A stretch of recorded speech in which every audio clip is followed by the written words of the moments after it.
Olá, gente. Aceitem a paz do Senhor Jesus. Sejam bem-vindos à nossa primeira aula do Theopneustos. Estou muito feliz pela oportunidade de estar com vocês nessa primeira aula. Essa é a gravada, nós já fizemos a online, mas para quem não acompanhou a online, nós estamos gravando a aula para que todo mundo conheça o conteúdo e aprenda um pouco do Senhor. Mais uma vez, sejam todos muito bem-vindos ao Grupo Theopneustos. Espero que vocês se sintam muito à vontade para aprender a palavra de Deus, não é? E ter dela o maior proveito possível. Porque a Bíblia Sagrada, ela é a palavra de Deus. E como diz segunda carta a Timóteo, capítulo 3,16, ela é proveitosa, né? E útil para o ensino, para correção, para que todo homem seja perfeito em toda boa obra. Então, se você quer ser perfeito em tudo, não é? Em todas as obras, perfeito no sentido de ser completo, não é? A palavra de Deus, ela é útil e proveitosa. Espero que você se sinta, não é, privilegiado por estar junto conosco, assim como eu me sinto privilegiado por estar junto com vocês, para aprender a palavra de Deus.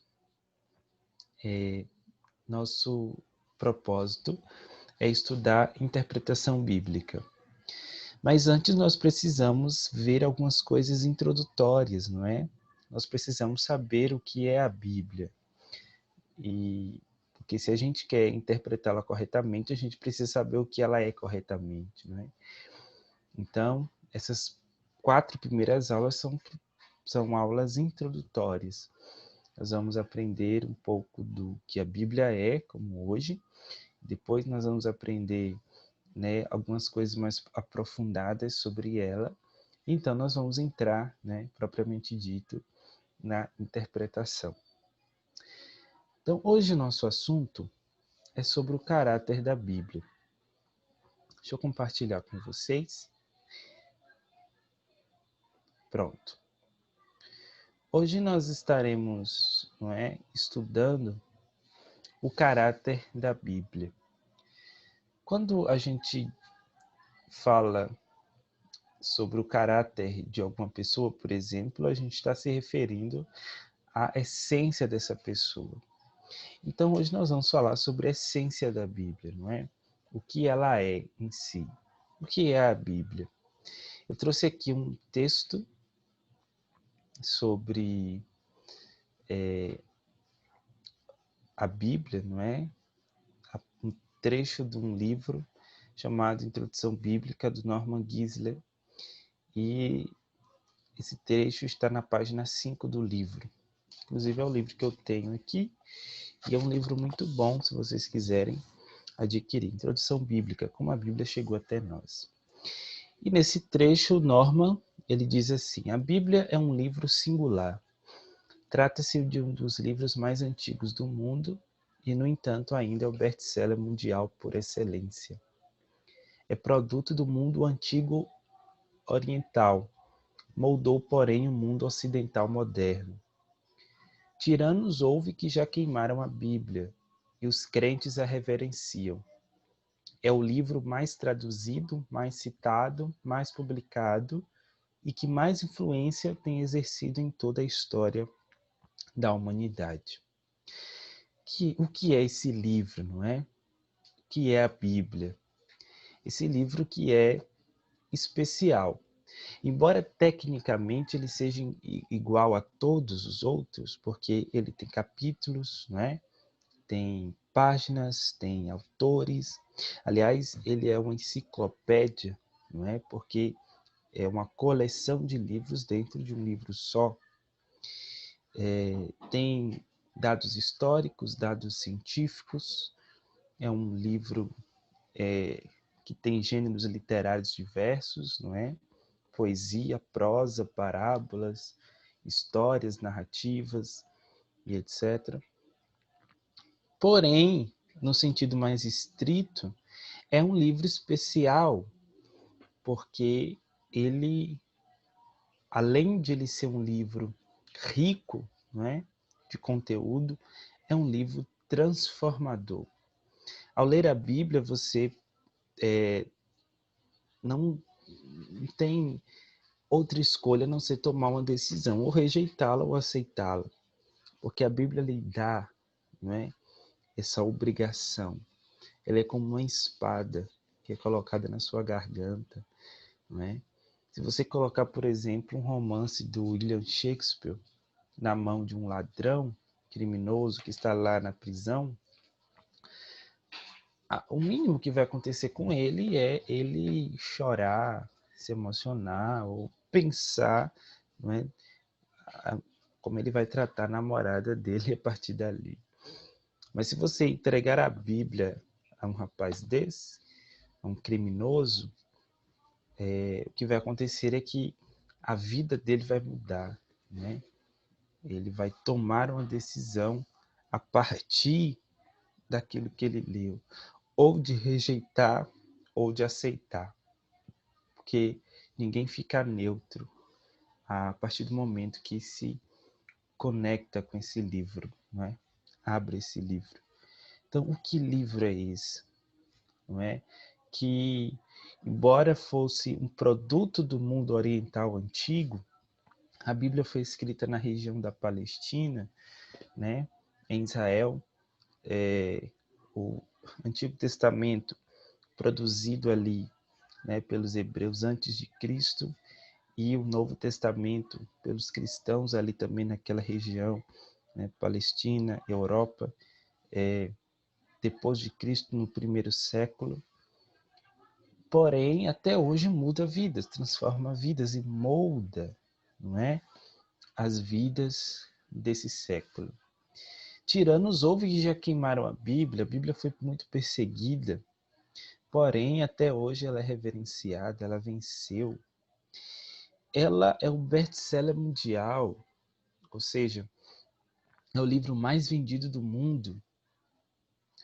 Se hoje ela fosse colocada na categoria dos best-sellers, o que não acontece, seria uma covardia com os outros livros, não é? Porque a Bíblia é o livro mais vendido, mais traduzido.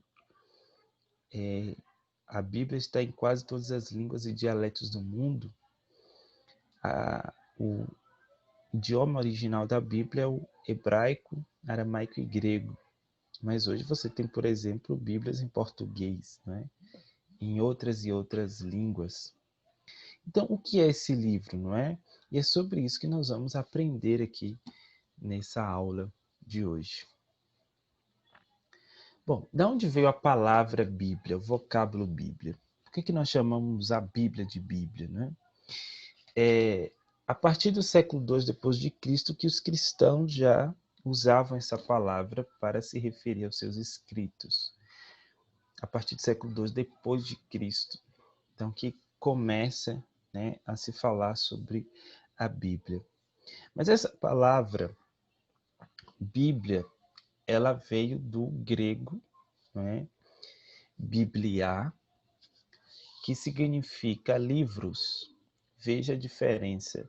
Para a Bíblia, como nós falamos, o som mais forte está no bi, né? Bíblia, e Biblia, do grego, Biblia, o som mais forte está no A. Esse A seria o nosso S, né, nas palavras em plural. Então, veio deste termo Biblia, que significa livros. Biblia, por sua vez, não é o plural de biblion. Biblion é o singular de Biblia. Biblion significa livro. Então, da onde veio essa palavra? Biblion é um diminutivo de outro termo que era um nome que se dava à casca da planta de papiro, que era uma planta que era cultivada no Egito ali no século IX a.C. A casca dessa planta se chamava biblos. Biblos. E daí, né, veio o nome Biblion, livro. Mas por que associaram o nome dessa casca da planta ao livro, né? A um livro? Porque era com a casca da planta que se fazia uma folha de papiro. Papiro era um material, não é? Que se usava para escrever livros naquela época. Inclusive a Bíblia foi muito escrita em papiro, né?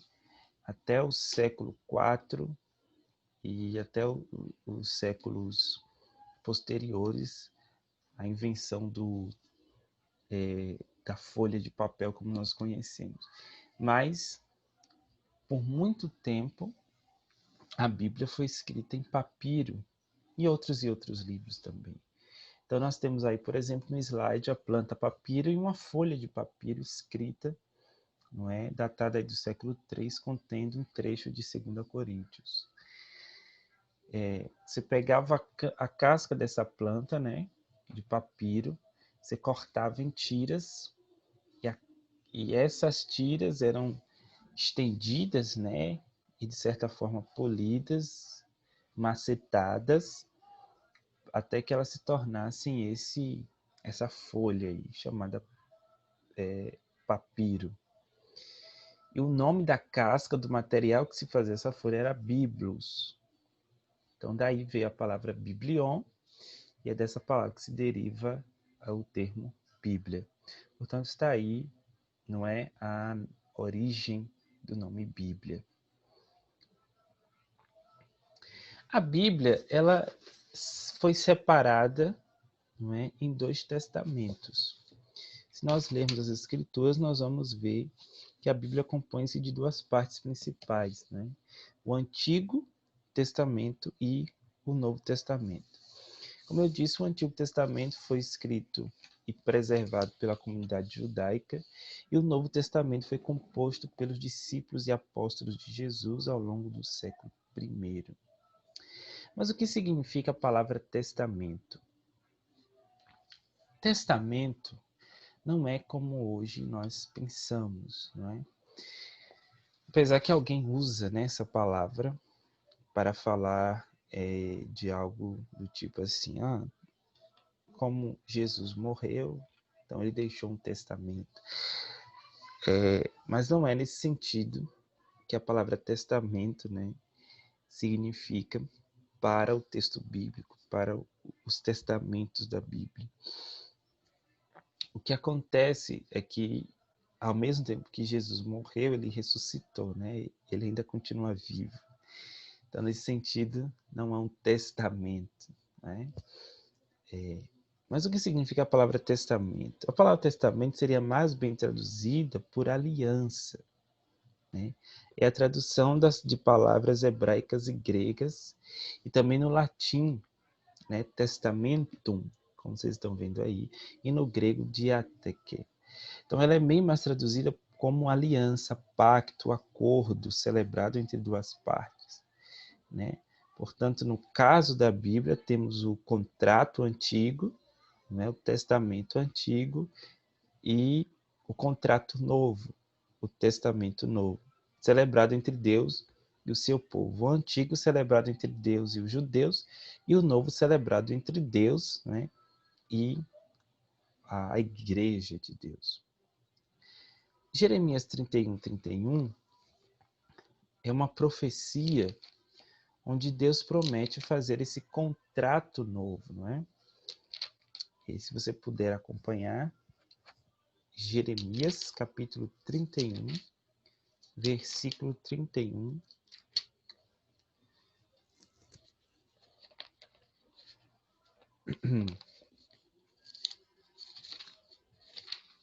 Aqui Deus está prometendo, não é, fazer um contrato novo com o povo. Diz assim: eis que vem dias, diz o Senhor, em que farei um novo concerto, um novo pacto, um novo contato, um novo testamento, né? o Novo Testamento, como a casa de Israel e como a casa de Judá. Então, portanto, aqui está a promessa de um novo testamento, né? De um novo pacto. 1 Coríntios, capítulo 11, versículo 25,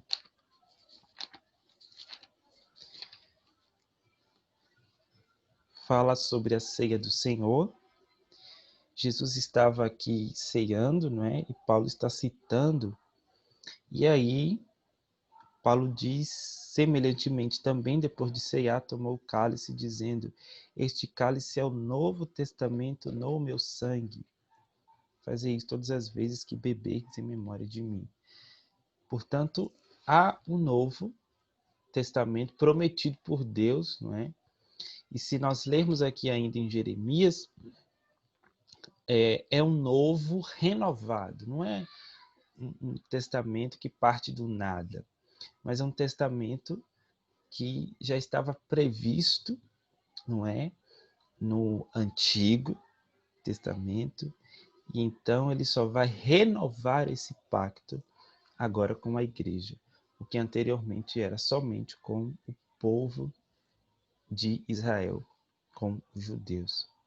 Então, por isso que nós chamamos Antigo Testamento e Novo Testamento, porque Deus, no Antigo Testamento, já prometia um Novo Testamento e Jesus inaugura esse Novo Testamento. Como diz Hebreus, ele é o sacerdote de uma nova aliança, né?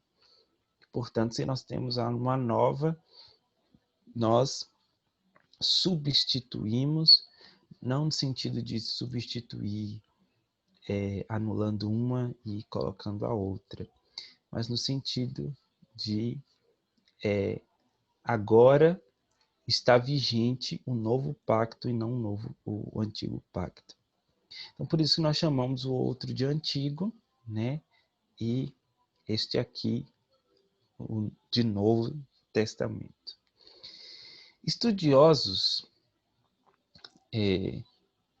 cristãos sempre frisaram a unidade existente entre esses dois testamentos. Não existe uma separação, né, entre esses dois testamentos.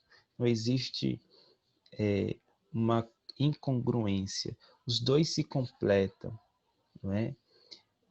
Existe uma falácia muito grande, e daqui a pouco a gente vai entrar mais profundo com isso, mas existe uma falácia, uma mentira, não é? Um ensino errado de que nós devemos anular o Antigo Testamento e só deveremos obedecer aquilo que está repetido no Novo Testamento. Isso não é certo, né, no prisma das Escrituras, porque tanto o Novo Testamento como o Antigo Testamento se completam, se unem, né? Os dois estão unidos sob o aspecto de uma pessoa só, que é a pessoa de Jesus Cristo. Jesus Cristo é o tema unificador e central dos dois testamentos, né? Ele é o tema do Antigo Testamento e ele é o tema do Novo Testamento. A única diferença que há é que no Antigo Testamento Cristo está escondido, não é? É o plano de Deus escondido, é o Salvador que é prometido. Já no Novo Testamento, Cristo está revelado. É o Salvador que foi enviado por Deus, a promessa que foi cumprida. O Antigo Testamento é a promessa, o Novo Testamento é o cumprimento. Não é? Agostinho dizia que o Novo Testamento acha-se velado no Antigo Testamento e o Antigo Testamento revelado no Novo. Então, existe uma unidade entre esses dois.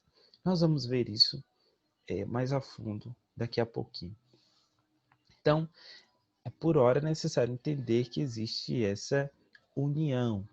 E quem faz esse elo de união entre o Antigo e o Novo Testamento é a pessoa de Jesus Cristo. Cristo é o tema central e unificador da Bíblia. Aliás, existe um puritano, existia, que ele morreu, na verdade, que ele dizia que Cristo é a soma de de toda a parte da Bíblia, né? Se cada livro da Bíblia fosse número, e se esses números fossem somados, Cristo seria, né, o resultado dessa soma. Eu digo que se a Bíblia fosse uma cidade, cada capítulo fosse as ruas dessa cidade, cada capítulo da Bíblia, né, fossem as ruas dessa cidade, em cada esquina a gente encontraria Cristo. Cristo é encontrado em cada parte da Bíblia. Ele é o tesouro escondido, né, que o homem acha dentro das Escrituras. Cristo está escondido no Antigo, através das tipologias, dos exemplos, da vida das pessoas, através, né, como nós vamos ver nas próximas aulas, da cristofania, não é, a manifestação de Cristo visível no Antigo Testamento através de anjos e etc. Mas também através de histórias contadas, né? Existe muita ligação entre os fatos que ocorreram no Antigo Testamento com os fatos que vão ocorrer no Novo. Então, Cristo é essa pessoa que é o tema de toda a Bíblia. Cristo perpassa desde o Gênesis, né, quando Deus diz façamos, e lá estava Cristo, até o Apocalipse.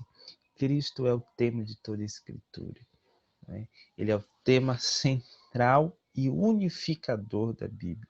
Os crentes anteriores a Cristo olhavam adiante com grande expectativa, ao passo que os crentes de nossos dias veem em Cristo a concretização dos planos de Deus, né?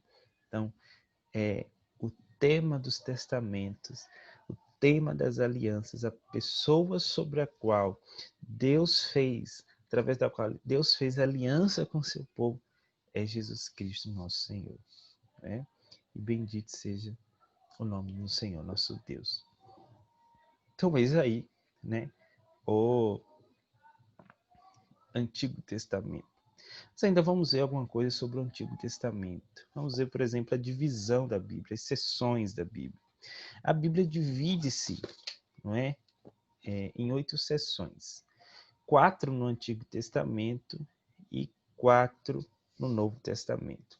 Nós vamos ver primeiro a versão, a divisão do Antigo Testamento, como ele está distribuído, não é?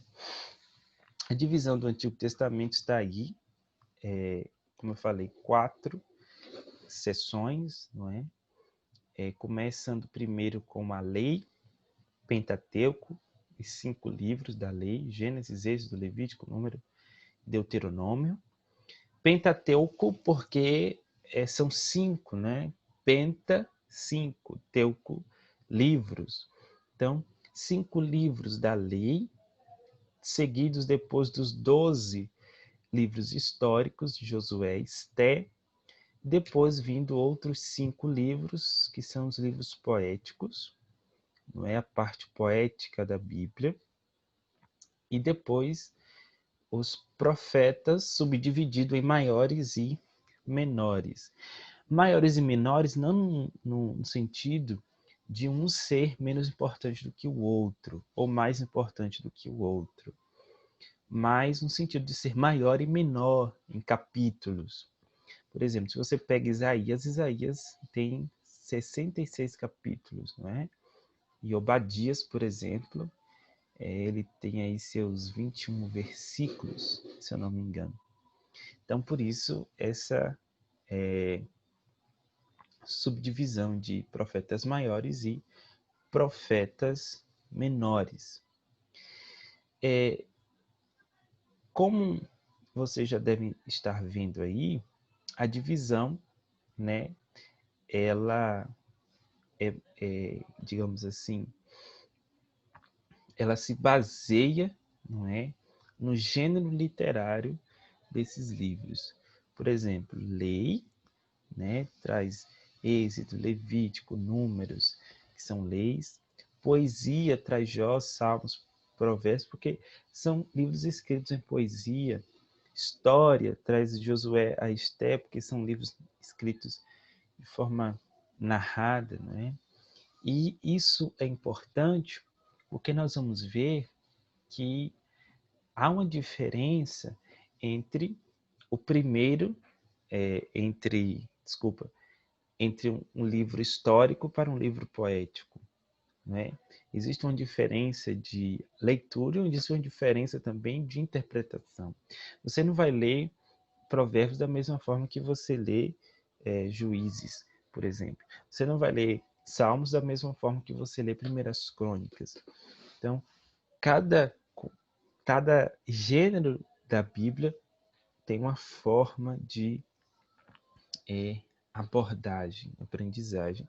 Isso nós vamos também aprender durante os nossos estudos, não é? Então, a divisão do Antigo Testamento, nessas 4 seções, como nós estamos vendo aí, ela se baseia na disposição dos livros por tópicos, né?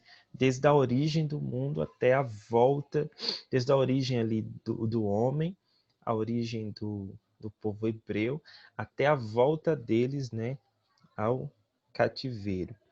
E nós temos essa disposição, essa divisão originada da tradução das escrituras para o grego. No século III a.C., houve uma tradução da Bíblia hebraica para o grego chamada Septuaginta, ou seja, a tradução dos 70. 70 pessoas se juntaram, não é, para traduzir a Bíblia hebraica para o grego. E ficou nessa divisão, né, disposta nessa divisão. Por que eu estou falando isso? Porque a Bíblia hebraica em si, o Antigo Testamento hebraico, não é dividido da mesma maneira. Não é dividido em 4 seções, mas é dividido em 3 seções, né? E aí está no slide as 3 seções que são divididas ao Antigo Testamento hebraico, né? Primeiro começa com os 5 livros da lei, que é o básico, porém, a partir então de Deuteronômio já começa a diferença. Depois vem os profetas, compondo de 8 livros, né? Os primeiros profetas, Josué, Juízes, Samuel e Reis, e os últimos profetas, Isaías, Jeremias, Ezequiel e os 12. Os 12 são desde Oséias até, né, Malaquias. Então, depois vem os escritos, subdivididos também em 3, os poéticos, Salmos, Provérbios e Jó, os 5 rolos e os históricos. Você perceba que alguns livros não estão dispostos como os nossos. Por exemplo, Samuel, aí no Antigo Testamento hebraico, é um livro só, sendo que o nosso são 2 livros, né? Isso acontece no Antigo Testamento hebraico. Jesus conhecia essa divisão assim também como conhecia a Septuaginta. Lá em Lucas 24:44, Jesus cita algo parecido, né, dessa divisão aí. Então, esse é o Antigo Testamento, a divisão do Antigo Testamento. O Novo Testamento, nós temos aí a divisão, não é, do Novo Testamento, também dividido em 4 seções, não é? São 27 livros, divididos em 4 seções, começando primeiro com os evangelhos, depois vem o livro histórico, que é o livro de Atos, depois vem as epístolas, começando com as epístolas paulinas, né, epístola de Paulo, e seguidas então das epístolas gerais, e o livro profético, que é Apocalipse. Então está aí a disposição dos livros do Novo Testamento. Se você perceber, essas divisões, elas são bem didáticas, né? Por exemplo, aqui começa com os livros que falam de Jesus Cristo, da vida de Jesus Cristo, do Evangelho em si, né, da pessoa de Jesus Cristo. Ele veio, ele morreu, ressuscitou, subiu aos céus e prometeu que vai voltar. Então segue com a história da igreja, de como a igreja saiu ali de Jerusalém e foi se espalhando para o mundo. Então vem com o corpo de doutrina da igreja, como a igreja deve se portar, e fecha, né, com o Apocalipse, que é a promessa da volta do Senhor Jesus.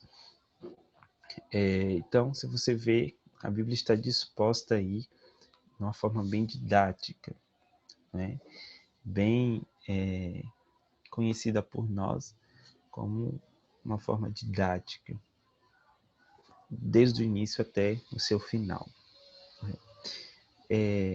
Como eu falei com vocês, o Antigo Testamento era indispensável, é indispensável até hoje, não é? Qual era a Bíblia que Jesus usava? A Bíblia que Jesus usava era o Antigo Testamento, né? Então, é errado nós falarmos que o Antigo Testamento deve ser rejeitado. Quando Jesus falava sobre as Escrituras, por exemplo, João capítulo 5, ele diz, as Escrituras têm a vida eterna. Ele está falando do Antigo Testamento, porque era a única Bíblia que as pessoas ali conheciam, né? As pessoas ali da época de Jesus, por exemplo, elas nunca tinham a ideia de fazerem uma Bíblia ou continuarem escrevendo uma Bíblia ou até ter um Novo Testamento, né?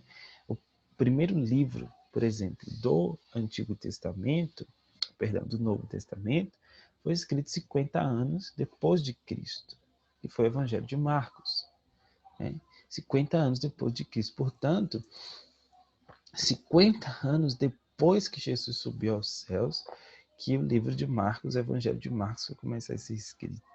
Então, as pessoas não tinham uma ideia de um Novo Testamento.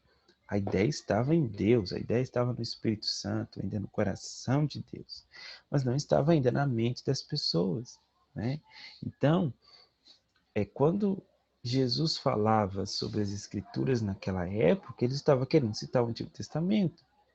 Quando Paulo falava sobre as Escrituras, por exemplo, 2 Timóteo capítulo 3,16, onde, né, Paulo diz, toda Escritura é inspirada por Deus. De que Escritura Paulo estava falando e qual era a Escritura que vinha na mente do Timóteo? Era o Antigo Testamento. E se você for comigo naquele texto, por favor, me acompanhe, segunda carta a Timóteo, capítulo 3, né?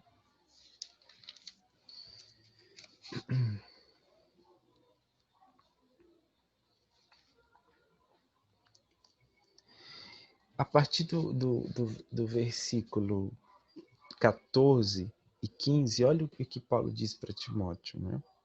Tu, porém, permanece naquilo que aprendeste e de que foste inteirado, sabendo de quem tens aprendido, e que desde a tua meninice sabe as sagradas letras, está falando da Bíblia, que podem fazer-te sábio para a salvação pela fé que há em Jesus Cristo.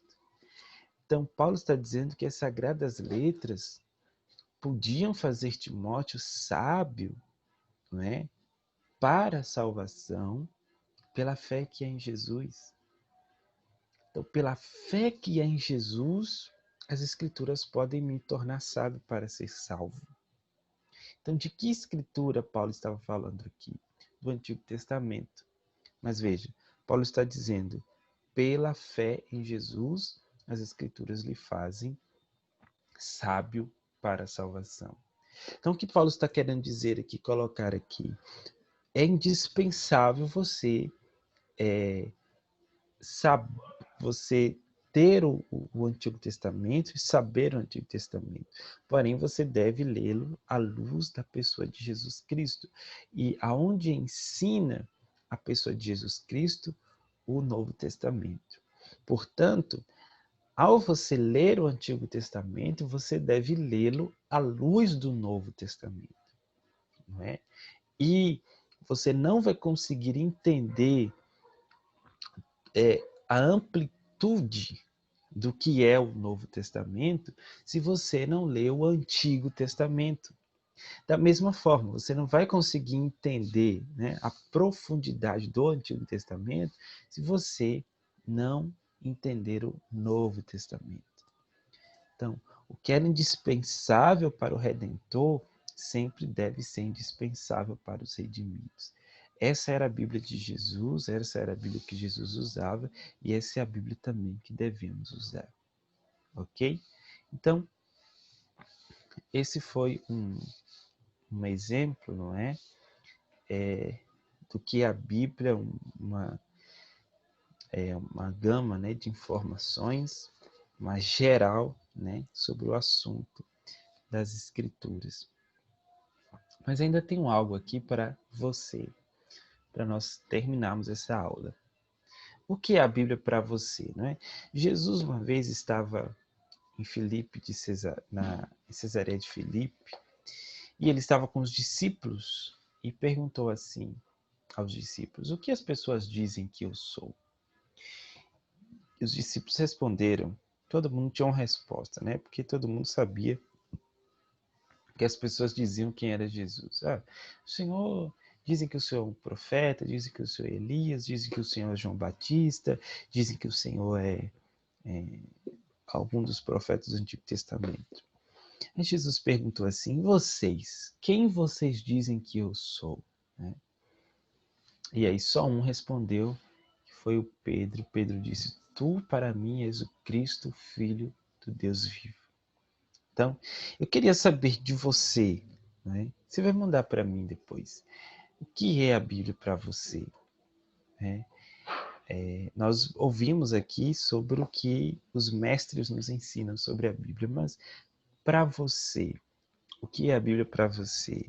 Como é que você usa ela? De que forma você se relaciona com sua Bíblia? Qual é a amizade que você tem com sua Bíblia? Né? O que você acha, não é? Entende da Bíblia? O que é a Bíblia para você? Né? Agora, e se nós perguntássemos à própria Bíblia o que é ela, né? O que é que ela nos responderia? E dentre todos os textos que apresentam algo sobre a Bíblia, existe um que eu gosto muito, que está em Deuteronômio, capítulo 32, 47. Eu queria que você me acompanhasse nesse texto de Deuteronômio 32, né, 47.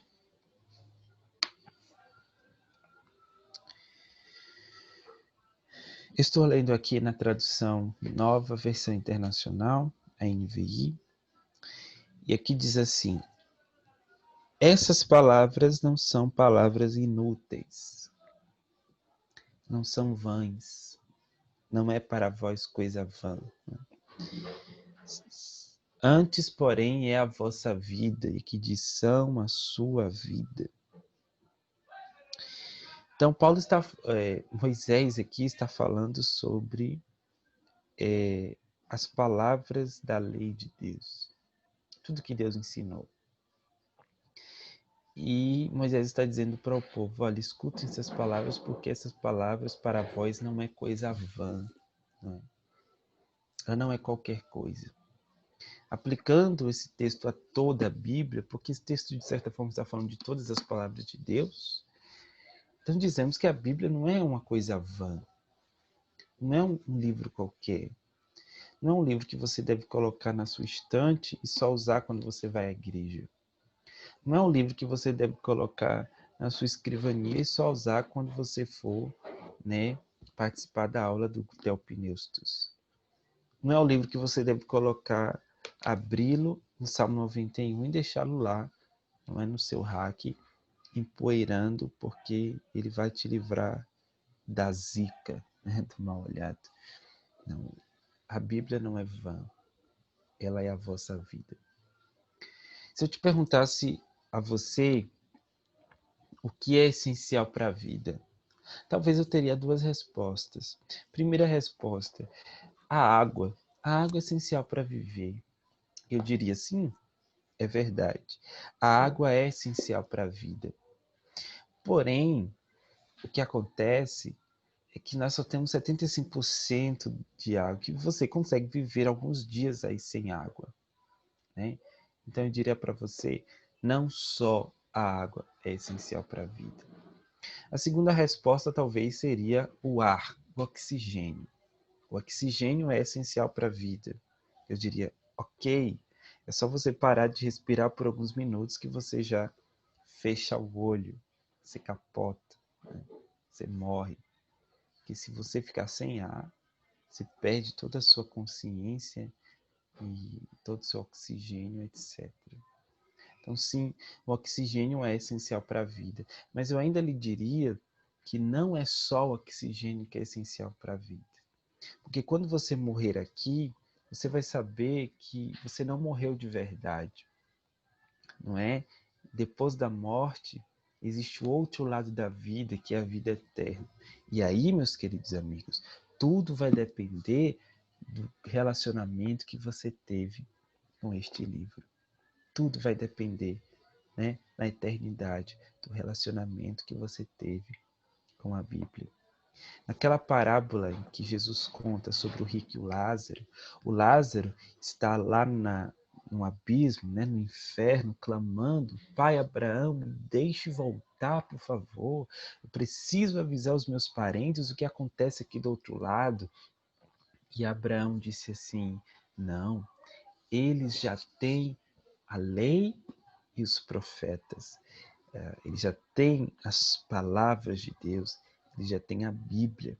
Ou seja, tudo vai depender, queridos, do seu relacionamento com este livro.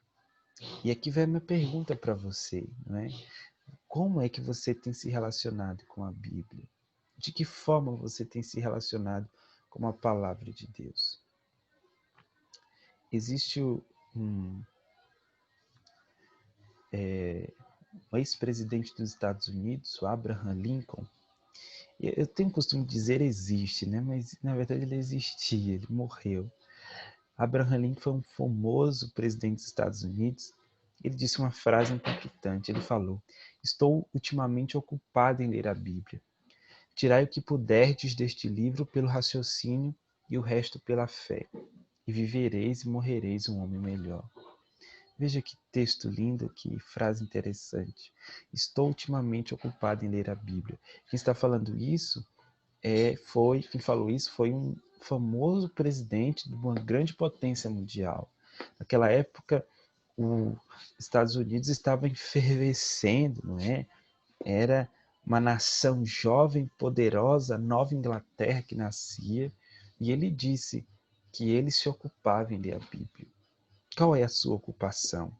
Do que você se ocupa ultimamente? Será que você tem se ocupado mais nas redes sociais do que nas escrituras? Eu quero lhe convidar a tomar o conselho do Abraham Lincoln. Tire o que você puder deste livro pelo raciocínio e o resto pela fé. Então você vai morrer e viver um homem melhor, né? Se ocupe em ler as escrituras. Ocupe-te na leitura, disse Paulo a Timóteo. Ocupe-se em ler a palavra de Deus. Não é? A palavra de Deus, ela é maravilhosa. E existe então aqui uma dinâmica que eu queria fazer com vocês. Essa dinâmica, na verdade, ela foi feita online, mas eu queria que vocês parassem um minuto e fizessem isso, né?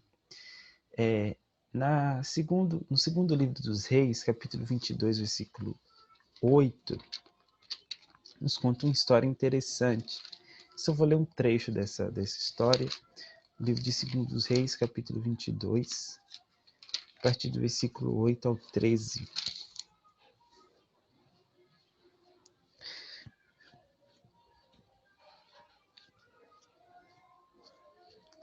Só vou ler o verso 8, né? Alguns versículos. Diz assim: Então o sumo sacerdote Ilquias disse ao secretário Safã: Encontrei o livro da lei no templo do Senhor. Ele o entregou a Safã que o leu. Versículo 9. O secretário Safã voltou ao rei e lhe informou: Teus servos entregaram a prata que havia no templo do Senhor e a confiaram aos trabalhadores e aos supervisores do templo. E o secretário acrescentou: E o sacerdote Uquias entregou-me um livro. E Safã leu para o rei. Assim que o rei ouviu as palavras do livro da lei, rasgou as suas vestes. Aqui estava acontecendo uma reforma, né, em Judá, alguns reparos no templo. Imagina, gente, um cenário de reforma, muita poeira, muita bagunça, som zoada, aquela coisa, aquela reforma. Né? E no meio dessa reforma, o sacerdote encontra o livro da lei, perdido dentro do templo do Senhor. E muitas vezes a nossa vida está assim, numa bagunça, não é? Tá tudo bagunçado, tá tudo fora do lugar. Você já se sentiu assim? Você já sentiu que a sua vida está uma bagunça? Tudo fora do lugar, tudo bagunçado? Pois é. Às vezes a nossa vida está dessa forma. Mas aí no meio dessa bagunça, nós achamos o livro de Deus, a Bíblia. E se você continuar lendo o texto, você vai ver que o achado da Bíblia, né, e o fato de ele ler a Bíblia fez com que moldasse o resto da reforma e a reforma continuasse fluindo de uma maneira melhor, porque a Bíblia moldou a reforma em Jerusalém, na época do rei Josias. E espero que a Bíblia também molde a sua reforma. Talvez você esteja aí sem ler as Escrituras, né? Talvez você esteja aí com sua vida agoniada com tantas e tantas coisas, sem tempo para ler a sua Bíblia. Eu queria que você fizesse uma reconciliação com sua Bíblia, que você achasse a sua Bíblia, que você a reencontrasse, né? Que você pegasse a sua Bíblia e abraçasse a sua Bíblia hoje. Queria que você fizesse isso agora. Por favor, pegue a sua Bíblia e abrace ela. Pegue ela e olhe para ela. Folheie a sua Bíblia. Né? Olhe, tenha um contato afetivo com ela. Folheie ela de uma forma, né, que você esteja sentindo ela, né, pegando nela. Sinta o cheiro da sua Bíblia. Beije a sua Bíblia. Veja como é o cheiro das suas folhas, da sua capa. Beija, abrace a sua Bíblia, se declare para ela. Né? Pegue a sua Bíblia agora e faça isso. Eu tenho 10 Bíblias aqui, 10 Bíblias. E com todas, eu tenho esse relacionamento de beijá-la assim quando eu leio, né? De olhar para ela. Às vezes eu estou sentado em algum lugar e eu olho aqui para minha escrivaninha e vejo as minhas Bíblias e elas olham para mim. A gente fica trocando olhares, não é? A Bíblia é a palavra de Deus, ela é a nossa vida. Precisamos restaurar nossa amizade com ela. Leia a sua Bíblia todos os dias, ache a sua Bíblia todos os dias. Que a sua Bíblia possa conduzir, né, a bagunça da sua vida para uma reforma, para que tudo que esteja fora do lugar seja colocado no lugar. Né? Que eu oro em nome de Jesus, queridos, que nas próximas aulas nós possamos encontrar as nossas Bíblias todos os dias, né? Que nós possamos olhar para ela de modo diferente, abraçá-la, beijá-la, estar com ela, né? E amá-la, crendo nela e obedecendo, ok?